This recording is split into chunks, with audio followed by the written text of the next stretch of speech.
We're meeting in a fellowship hall, but they're remodeling the fellowship hall, so we've been meeting in like a smaller classroom. Ah, and what's the name of your church again? Morning Star, And what's the address? 5160 Richmond Avenue. Here in Fort Myers? Yeah, What's the zip code? 33905. 33905? Oh, wonderful. What's your pastor's name? His name is Hooray Gonzalez. Hooray. Good. It looks like George, Jorge, the Spanish version of George. Right. What they pronounce it, hooray, something like that. Something like hooray. Uh, Hooray, hooray. We're off to the work we go. Were you looking it up on the phone? Yeah. So, now, when Jesus comes back, if we get raptured, what's that called? The rapture? Pre-tribulation rapture? Or mid-tribulation rapture? Or post-tribulation rapture? Have you heard of the... I've heard of the three, but I'm not sure which is which. You know, I mean, I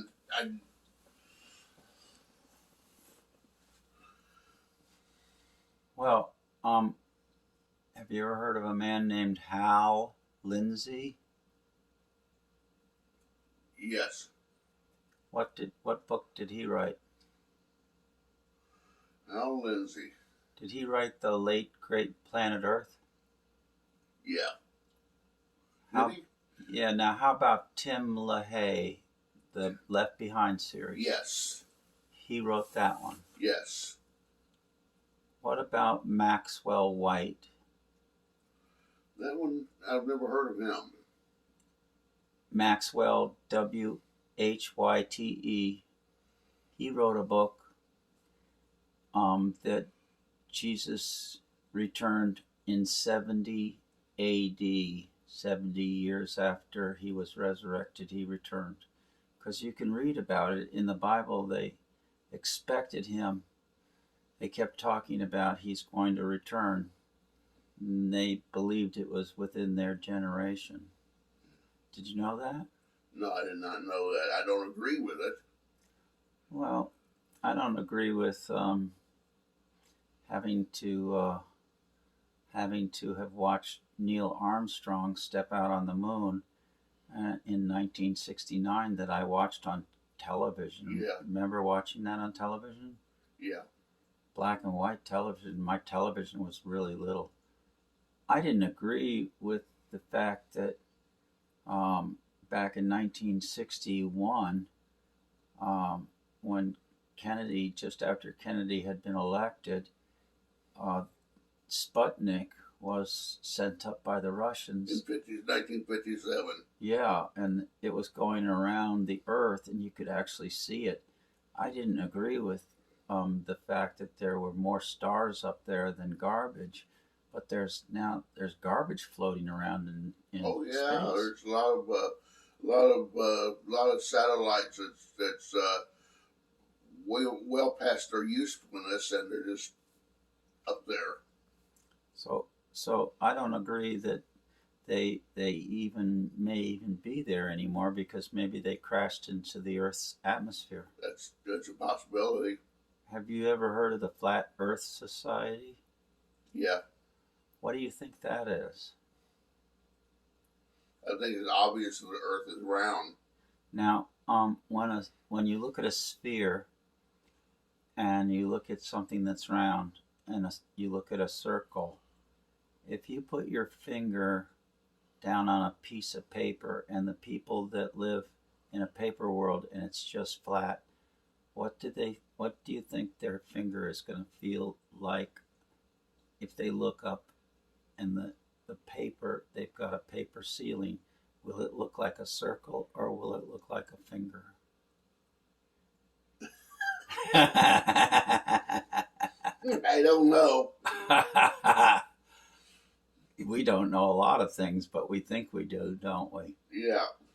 So if it's all the way to the end of the age, we don't have to swim, we don't have to make money to eat food, and we don't have to put locks on the doors, and it's all over with. Will it be a better time to live than living right now, or is this okay? Do you like living right now? It, well, I'm looking forward to seeing my mom and my grandparents again, and my aunts and uncles who passed on, who are, I know, are in heaven. Now, your mom's first name was Phoebe.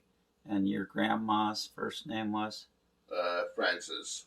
Francis had Phoebe, and Phoebe had Bryan. Yeah. When she had Bryan, was she a crying, or was she happy as could be? I don't know. Because you were there, but you didn't. You don't remember. I heard the story of my birth that my mom on January 1st, 1958, about 11:35, 11:40, went into labor, and then I was born on the 2nd at 2:20 a.m. Wow. Now, when she went into labor, was she did she have a union as she was working to give birth, and did the storks come at all to watch? No. Why do they tell children that storks bring the babies? I don't know. I think maybe because storks do carry babies, their own babies, right? Probably. Yeah. So why not, if you're afraid to tell a child about the inner workings of the physical body, and we don't want to use words that some might say are foul words, we make up words, don't we? Yeah. So are words very important, or are they not important? They can be. I'm got my girlfriend who is beginning to really like me, and she just may marry me if I can just get her all sweetened up with lots of honey. That's why I call her Honey. Her name is Joan Housen, and she lives in the house and down the street. Now, Joan, you know what she teaches? She's a teacher. Do you know what she teaches? No, I don't. She teaches a language, and she teaches languages, but a specific language. Do you know what Latin is? Yeah, I've heard of it. Yeah, I know what the. What is it? That's what Italians speak. The Italians speak Latin? I think it's. Yeah, they do, don't they? And do they use Roman numerals? Probably. Is a lot of this stuff Greek to you? I mean, just, what does that mean? That's Greek to me. It's an expression. Yeah. Yeah. So if you don't know something, do you come up with a saying, or do words mean things? This is like, for an example, I always thought algebra and geometry and all that was looked like Greek to me. Yeah, there you go. Well, sometimes Joan and I don't understand one another. And so if we're on the telephone and there's lots of noise going on, one has to be quiet while the other speaks. Otherwise, you're just squawking at one another or talking over one another. Yeah. Do you know what that means? Do you understand that? Yeah. So Joan has to be quiet when I speak, and I have to be quiet when she speaks. My tone of voice is different than hers. Do you know what tone of voice is? Yeah. And one day she said, in desperation, and she was very exasperated with me, "Logan, words mean things." And oftentimes she and some others have to stop me, and they go, "What's the point, Logan?" Because they don't want to listen to somebody that seems to be long-winded. Do you know what it means to edit something? Yeah. So what I do is I have to switch gears. I have to quickly switch gears so that people don't think I'm crazy. Now, who have you heard ever sing that you like, ever sing a song this way? And he sings it, and he's very famous, and his name is Willie Nelson. Have you ever heard of Willie Nelson? Oh, yeah. Do you like Willie Nelson's? Okay. He wrote a song, and he entitled it Crazy, and Patsy Cline sang it for him. Oh, yeah.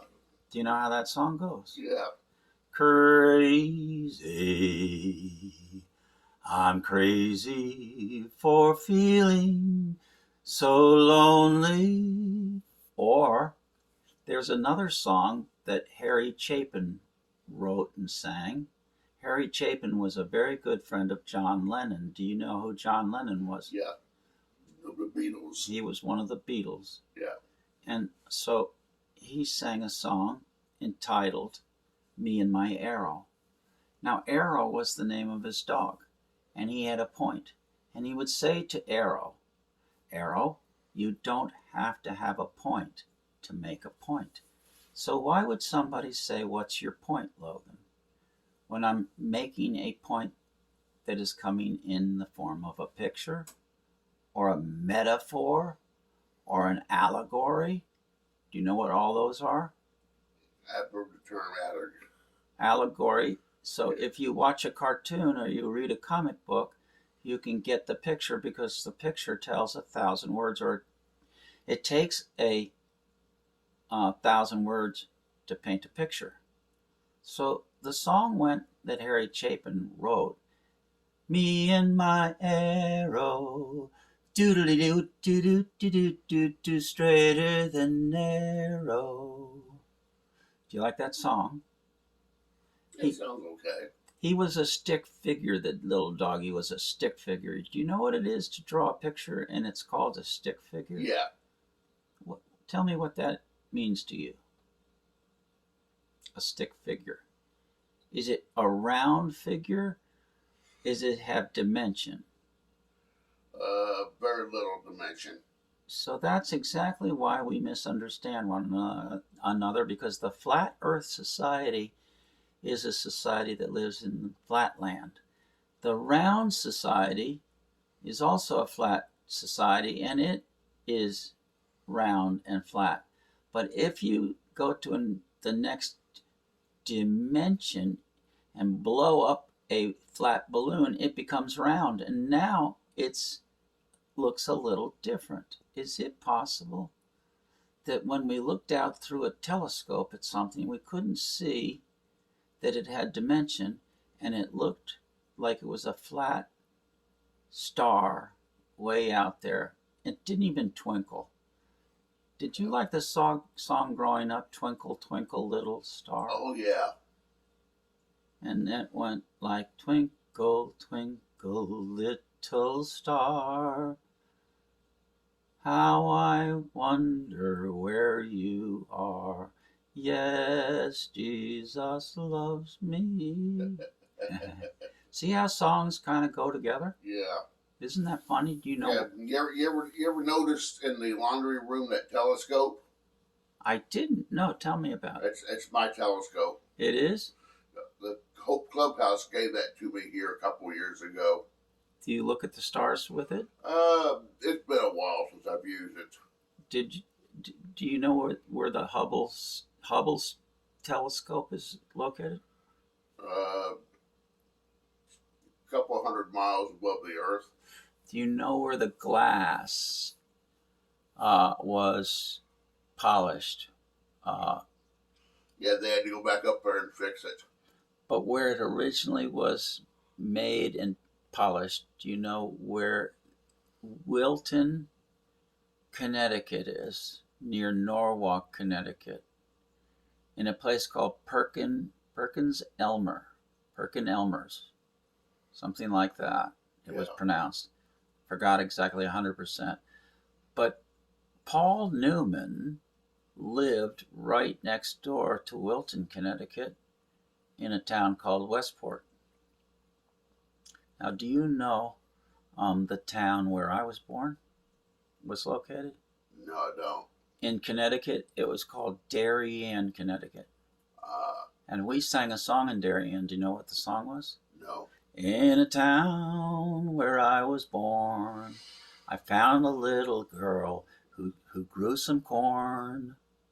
And I sailed the open range in a car that ran on the grange. Do you know what a grange is? Home on the grange, grange. So songs just seem to go from one person to the next person to the next person. Who owns all the songs that come out of creation? Who owns them? God. And he gives them to people, doesn't he? Yeah.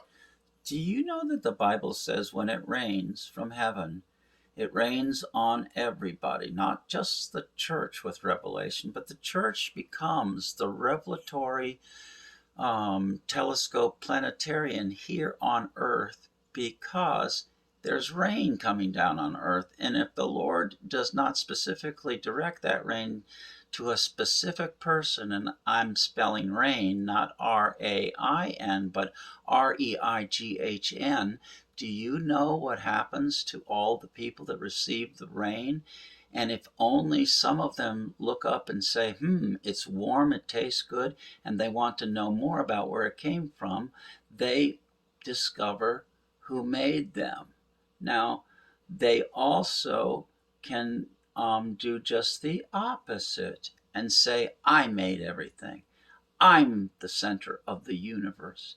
It's me, and it's me, and it's and I do it my way. And so then we have a very triumphant song, and it goes like this. Bum, bum, bum, ba, bum, bum, bum, bum, ba, bum. Start spreading the news. I'm leaving today. Do you know what the name of that song is? Yeah. New York, New York. So New York is near Connecticut where I lived, and you grew up where? I was born in Cincinnati, Ohio. So then when did you move west, east, or did you move south? I was born in Cincinnati, Ohio, but when I was a small baby, I moved with my grandparents to Exeter, Virginia. And we ended up moving after that to, my grandfather was a coal miner. He was. And then we moved to Bailey Switch, Kentucky, and then Corbin, Kentucky, and then we moved to Covington, Kentucky. When did they diagnose that you were a little bit slow, and they call it autism? When did they diagnose it and call it autism? Actually, it's been within the last 4 years. It was in 18. What was the first diagnosis that made you different than others? OCD. OCD. Now, what does that stand for? Obsessive compulsive disorder. And what does that look like? That's when you go back and check things over and over, over and over and over and over and over, and you just can't relax. You can't. There's two different versions of it. There's the germophobic version where someone will wash their hands over and over and and everything. And then there's the where you're kind of messy. That's me. You're kind of messy? Kind of you're a type of person that you like to hold on to stuff, you know. So you're what would be known as you are a collector and you hoard things. Yeah. And so it's not as bad as it used to be. That I'm on medicine, you know. It's not as bad as it used to be. Now, can brilliant people who have PhDs, and that stands for post-hole digger, right? Can those people that go to college, can they have ADD? They could. But they know that they're smarter than the person that they've diagnosed and they put on medicine, right? Actually, people with autism, usually are very, very intelligent. They are? They are. Do you know how many times I get and am told that I'm sick? It happens every day. How does a sick person do as many things as I do and accomplish and write children's books and continue to go on without discouragement? How do I do it? God's help. Jesus loves me, this I know, because Paul said this. He said, I, which is the word for ego in Greek, I have been crucified. Did you know that we were actually in his body on the cross? There's a song that I absolutely love. That it was sung by the Florida Boys. It was entitled "When He Was on the Cross, I Was on His Mind." Ah, so if in his mind we were brought forth from the dust of the earth, and we've been able to prove that we have the same minerals, if poof, voila, every one of us and every planet and every universe was instantaneously brought forth from him. Yeah. We know that to be true.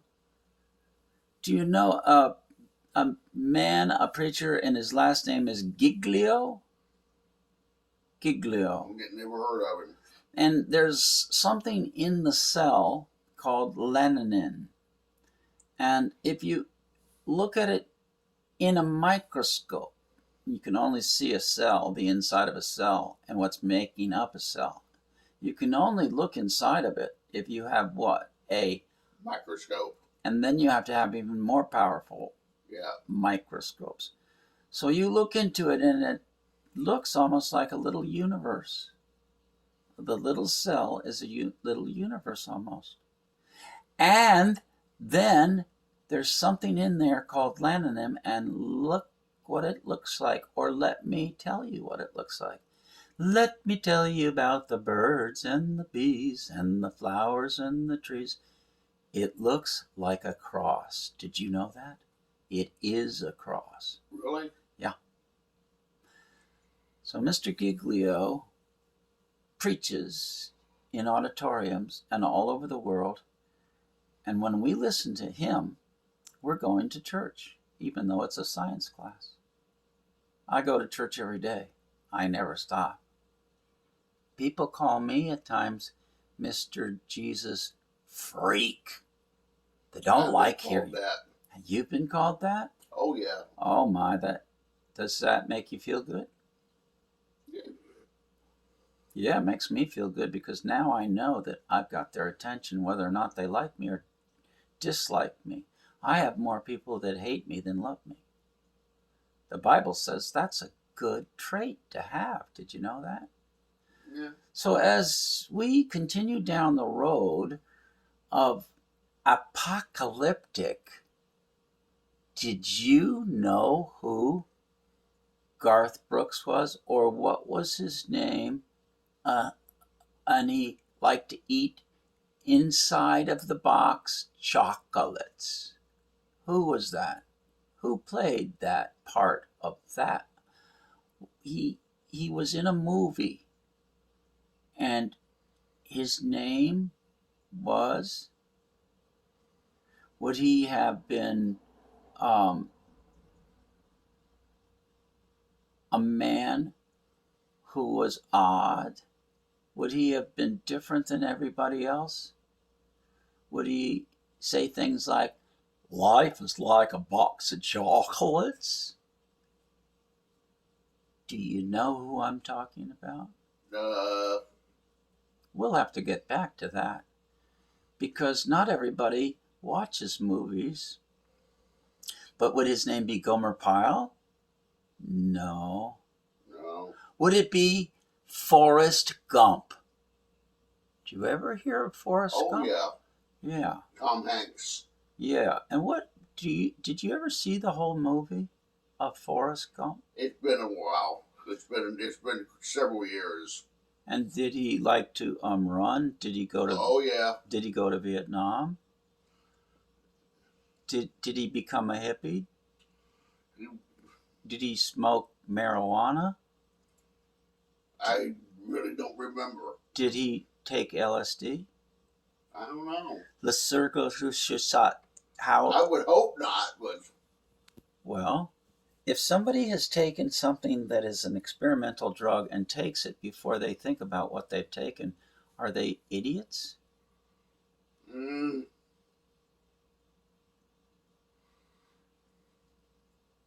Do they live in reality, or are they trying to escape reality? Sounds like the latter.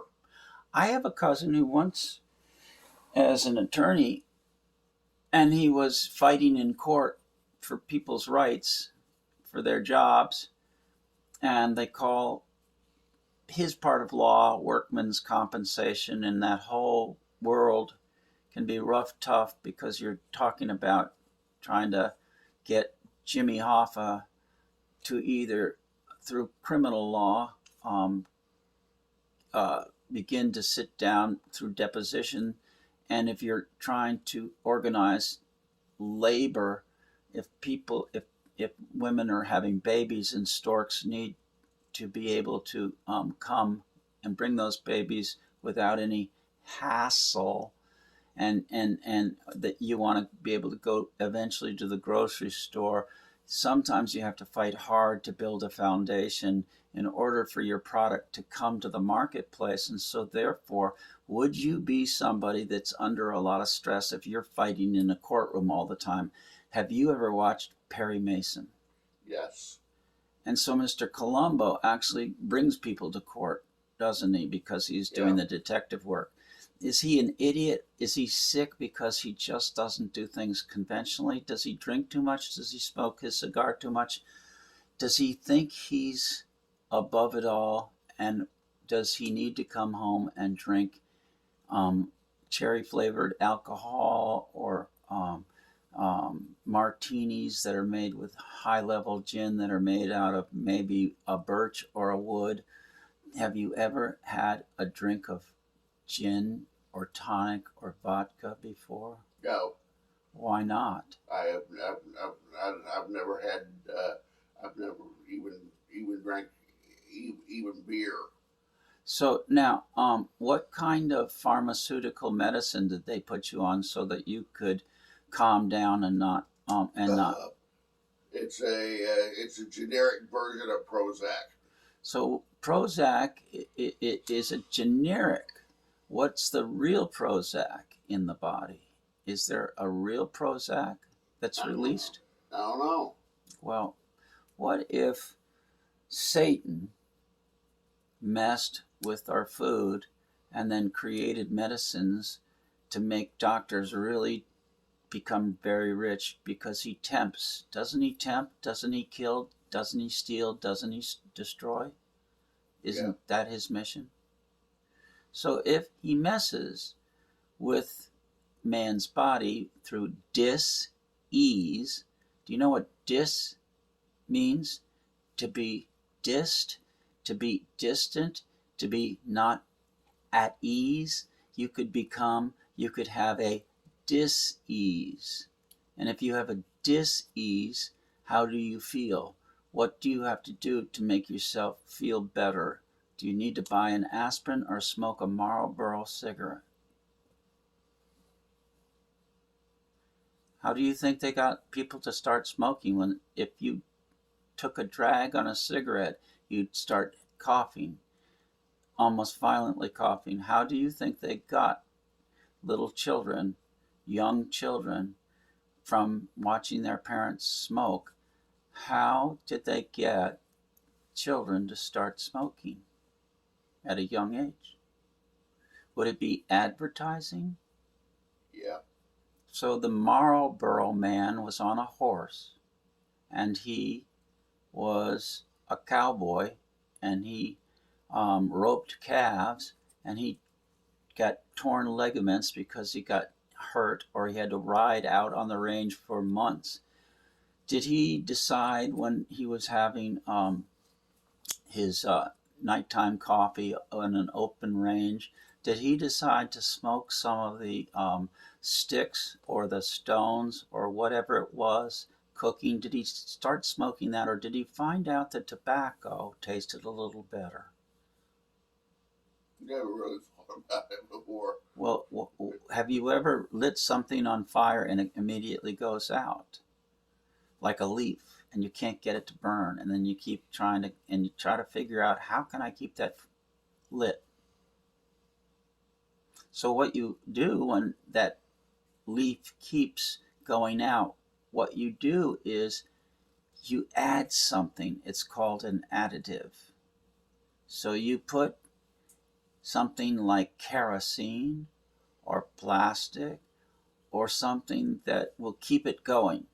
So when the Japanese bombed Pearl Harbor, how did fire burn on water? Was it the toxin of the fuel that was floating on the water that was burning, or was the water? Fuel and oil, and probably. So if we use microwave and we are messing with the molecules, and the instrument that we're cooking is wrapped in plastic, what happens between the dancing molecules of the plastic and the dancing molecules of the food? What happens to them? They dance together, and then you eat plastic, which is poisonous. So Satan comes up with convenient ways for us to make something really fast because we're under stress, and we've got to get, because we're late for a very important date. We're late from a very important date. What song did that come from? What was it? A very merry birthday to you. Have you ever heard of the Mad Hatter in Alice in Wonderland? Yeah. What do you know about Alice in Wonderland? Very little, to be honest with you.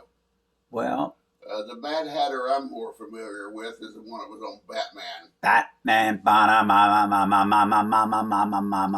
Batman. Do you still watch Batman? Oh, yeah. Do you like it? I do. What was his name, the actor? Adam West. Adam West. And who was played by Robin? Burt Ward. Wow. And it was made in the 1960s, wasn't it? It was on TV, wasn't it? Pow, bam, pow. It premiered in January 1966. Do you know where you were in January of 1966? Covington, Kentucky. Well, what were you doing, and how old were you? 8. And you know how old I was? Because you were born what year? What year? 58. You were born in 58, and I was born in 48.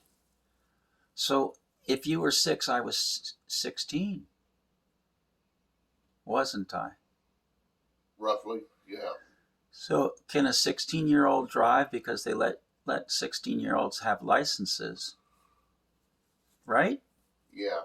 So, I was 17 when I got my driver's license. Okay. So now when you were 17, I was 27. I took driver's ed in high school, and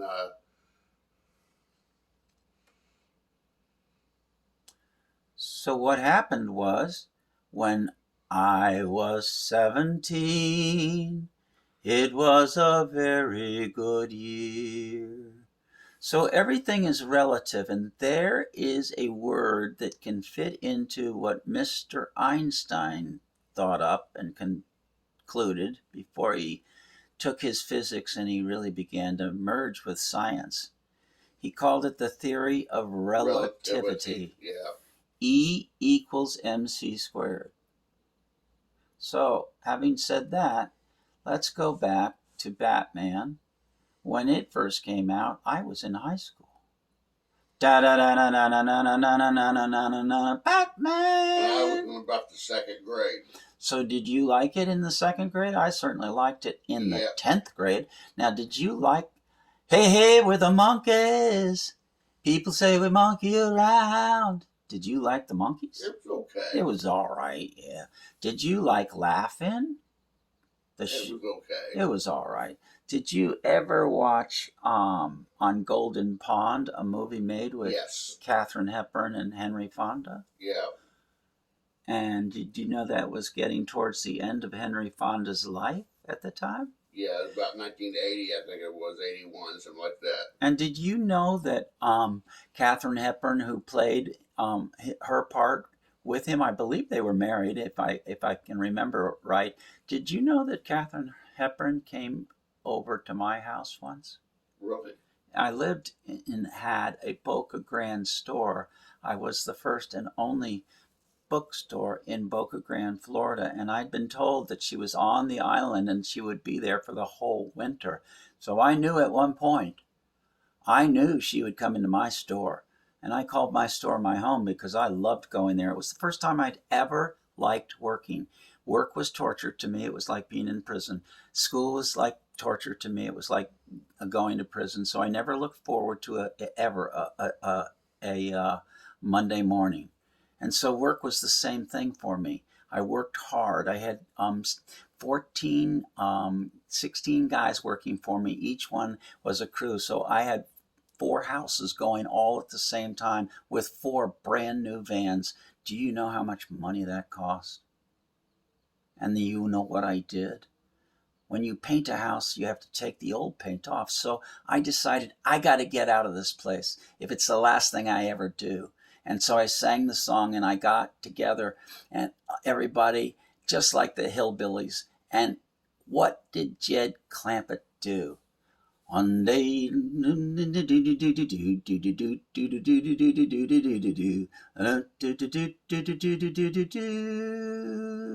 so he loaded up his family and he moved to where? Beverly? Beverly Hills. And who played the part?